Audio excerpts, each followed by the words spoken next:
जय माता the all. और आने वाले 10 मिनट में 10 बहुत इंपॉर्टेंट एग्जाम टिप्स जो आपको एग्जाम हॉल में यूज करने हैं, चाहे आपका पेपर कंपनी लॉ का हो, एसयूबी का हो, जेआईजीएल का हो, सिक्योरिटी लॉ का हो या इकोनॉमिक लॉज का हो, ग्रुप 1 हो या ग्रुप 2 हो। अब ध्यान से देखते जाना।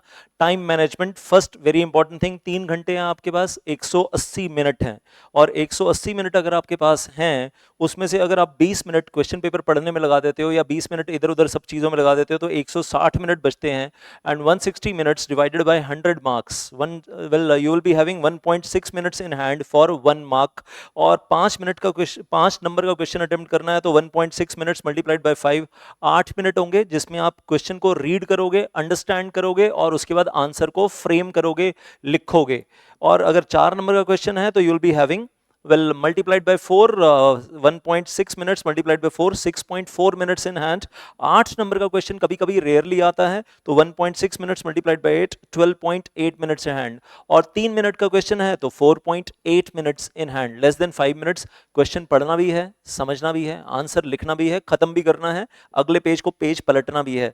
तो वो सब कुछ चीज़ों का ध्यान रखिएगा।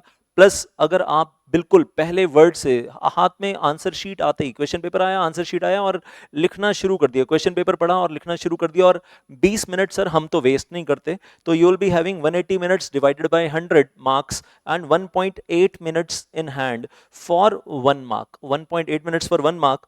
5 नंबर के क्वेश्चन के लिए 1.8 मिनट्स मल्टीप्लाइड बाय 5, 5 नंबर के क्वेश्चन का मतलब 9 मिनट में आपको क्वेश्चन पढ़ना भी है, समझना भी है, आंसर लिखना भी है, कंप्लीट भी करना है। और 4 नंबर का क्वेश्चन है तो you will be having 7.2 minutes in hand. 3 minute का क्वेश्चन है तो if you are having 3 minutes question तो 5.4 मिनट्स। 3 मिनट, 3 3 नंबर के क्वेश्चन आते हैं। और अगर 8 नंबर का कोई क्वेश्चन आ गया तो 14.4 मिनट्स इन हैंड। टाइम बड़ा क्लियर है यार, टाइम वॉच, इसके बिना मार खाओगे एग्जाम के अंदर और लास्ट आंसर में घसीट रहे होगे या छूट जाएगा। आखिरी के 15 नंबर, 20 नंबर या तो छूट जाएगा या तो घसीट घसीट के ऐसी गंदी हैंड राइटिंग लिखोगे कि पढ़ने में भी नहीं आ रहा होगा। और अब दूसरी चीज, आपको आंसर शीट मिलती है आईसीएसआई से, 30 लाइन्स होती हैं उसके अंदर, ये मालूम है आपको? आंसर शीट में 30 लाइन्स होती हैं सब्जेक्टिव पेपर के अंदर। 4 नंबर का क्वेश्चन आया है आपके पास तो 4 नंबर के क्वेश्चन के लिए जरूरी नहीं कि आप पूरा पेज ही भर रहे हो सकता है आंसर कम में खत्म हो जाए, आधे पेज में खत्म हो जाए। आंसर की जितनी रिक्वायरमेंट है उतना ही लिखो। हो सकता है 75% ऑफ द पेज में आपका आंसर खत्म हो जाए, और हो सकता है रिक्वायरमेंट ज्यादा है तो पूरे पेज पे भी चली जाए।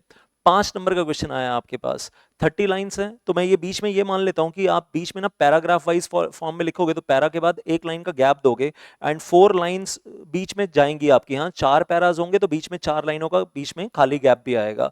तो 30 लाइन्स माइनस 4 लाइन्स, 26 लाइन्स बचेंगी आपके पास लिखने के लिए। और एक लाइन में अगर आप 6 से 7 वर्ड लिखते हो तो आपका आंसर 155 से 180 वर्ड्स के बीच में बनेगा। कई बार बच्चे बोलते हैं वर्ड लिमिट कितनी होनी चाहिए। देखो भाई, शॉर्ट नोट टाइप क्वेश्चन है तो शॉर्ट नोट टाइप क्वेश्चन में ये फॉर्मूला लगाया जा सकता है, लेकिन इसमें थोड़ा सा प्लस माइनस हो सकता है। हो सकता है आंसर जल्दी खत्म हो जाए, थोड़ा सा आपके पास कंटेंट ही कम है, क्वेश्चन ऐसा है कंटेंट कम है, और क्वेश्चन ऐसा है कंटेंट ज्यादा है, हो सकता है अगले पेज पे भी 2 4 5 लाइनों में मामला चला जाए। तो मतलब कुछ हार्ड एंड फास्ट रूल नहीं है, रफली ये चीज आपको फॉलो करनी है। This is point number 2। Point number 3, फट्टे नहीं मारने हैं आपको, और टाइटल जो है वो बहुत बढ़िया से लिखना है। आंसर शुरू कर रहे हैं तो पहले टाइटल लिखो यार, पेपर चेकर को मजा आता है देख करके टाइटल लिखा है आपने, उसके नीचे 1 लाइन का गैप दो, उसके बाद आंसर लिखो। Give a line gap between all paras also. First para 1 line gap, second para 1 line gap, third para 1 line gap. सारे पैराज जोड़ के चिपका के लिखोगे तो पढ़ने वाले को ना मजा नहीं आता, पेपर चेकर को ढूंढता रहता बेचारा। और अच्छी चीजें जो बीच में आपने लिखी हैं अंडरलाइन कर दो, कहीं स्पेशल रेजोल्यूशन लिखा है, सेंट्रल गवर्नमेंट अप्रूवल लिखा है, फॉर्म नंबर लिखा है, केस का नाम लिखा है, अंडरलाइन कर दो उसको। और अगर बीच में कहीं सब टाइटल क्रिएट करना हो, एक्सेप्शंस आ रही हैं, ऊपर मेन लॉ है, नीचे उसकी एक्सेप्शन है, तो सब टाइटल दे दो, एक्सेप्शंस 1 2 3, तो सब टाइटल दे सकते हो। तो दिस इज ऑल्सो पॉसिबल। और ऊपर जनरल रूल लिखा और नीचे एक्सेप्शंस। हवा हवाई आंसर नहीं लिखना है, वेग आंसर नहीं लिखना है, स्ट्रेट आंसर लिखना है, एक्यूरेट आंसर लिखना है। हवा हवाई बातें नहीं करनी है। हवा हवाई बातें करोगे तो चेक करने वाला क्या करेगा ना, या तो 0 देगा या तो आधा देगा। सर हम उसी आधे के चक्कर में हैं सर, हम तो वही आधा नंबर लेना चाहते हैं। लास्ट आंसर में जाकर कर लेना यार हवा हवाई बातें, शुरू वाले में पहले आंसर में शुरू कर दोगे, आगे के लिए इंप्रेशन खराब हो जाएगा। किसी आंसर में अच्छे नंबर भी मिलते होंगे, वो भी नहीं मिलेंगे। मतलब पेपर चेकर भी ह्यूमन बीइंग है, आपने 2-3 बार ऐसे गंदे गंदे आंसर शुरू शुरू में लिख दिए, आगे वाले आंसर्स का भी जो इंप्रेशन आना है वो आप पहले ही खराब कर रहे हो। Don't do that. तो हवा हवाई बातें नहीं करनी है। पेपर चेकर को फटाफट समझ में आ जाता है कि स्टूडेंट हवा हवाई बातें करने आया, फट्टे मारने आया है। फट्टे नहीं मारने हैं आपको, एकदम से पकड़ लेगा वो, अपना माइंड सेट बना लेगा कि ये बच्चा तो खत्म, मतलब 6 महीने खत्म है इसके, तो मतलब मेरा टाइम खराब कर रहा है, अपना भी टाइम खराब कर रहा है, और होने दो 6 महीने इसके और खराब होने दो। देन स्मॉल आंसर आया, 3-3 नंबर वाले क्वेश्चन आते हैं, कंपनी लॉ में भी आते हैं, उसके अंदर आपने एक लाइन लिखी, उसी को आप दोबारा रिपीट कर रहे हो इन अदर वर्ड्स। ऐसा मत करो भाई, क्यों आप रिपीट कर रहे हो? मतलब छोटे से क्वेश्चन में भी आप एक पॉइंट को, सर स्कूल में करते थे, सर हम स्कूल में 11th-12th क्लास में करते थे, एक एक पैराग्राफ लिखा, फिर उसको in other words, in simple words, Ram ने श्याम को थप्पड़ मारा, श्याम ने राम से थप्पड़ खाया। ऐसी वाली गड़बड़ियां नहीं करनी है आपको यहाँ पर, नहीं तो मार्क्स खत्म आपके। आपके पास 4 पॉइंट है लिखने के लिए, first point, second point, third point, fourth point, जिसमें लीगल कवरेज मैक्सिमम हो, कम से कम शब्दों में हो, तो वो चीज करो। एक्यूरेट आंसर, परफेक्शन चाहिए आपके पहले आंसर में, चाहे आप क्वेश्चन नंबर 1 से शुरू करो, चाहे आप क्वेश्चन नंबर 4 से शुरू करो। आपको लगता है कि मुझे कंपनी लॉ के पेपर में बोर्ड ऑफ डायरेक्टर और जनरल मीटिंग से पहले शुरू करना है, मेरा वो बेस्ट पार्ट है, वहां से शुरू कर दो, लेकिन परफेक्शन चाहिए आपके फर्स्ट आंसर में। Question number 4 part A, part B, part C, part D, जम के लिखा सर, बढ़िया, पेपर चेकर मस्त हो गया वो। क्या यार, क्या स्वादिष्ट आंसर है, मतलब क्या क्या बढ़िया आंसर है, ब्यूटीफुल आंसर है, नॉट स्वादिष्ट बट आई से सो। और उसका इंप्रेशन आगे बढ़िया बन गया ना, आगे वाले आंसर्स में भी हो सकता है आधा नंबर, 1 नंबर कहीं फालतू दे दे, अच्छे इंप्रेशन की वजह से।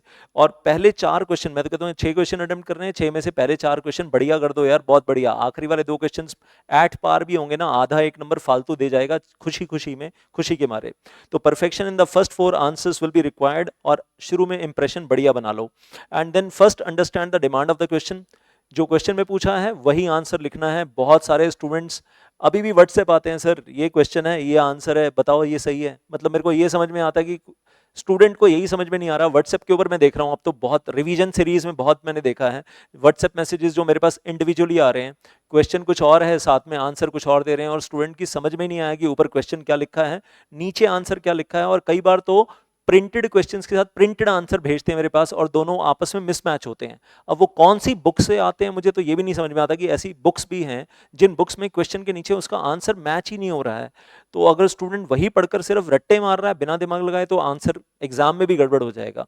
तो ये बड़ा इंपॉर्टेंट है, क्वेश्चन को भी समझो, उसकी रिक्वायरमेंट क्या है, पूछा क्या है ये समझो, अकॉर्डिंगली आंसर देना है।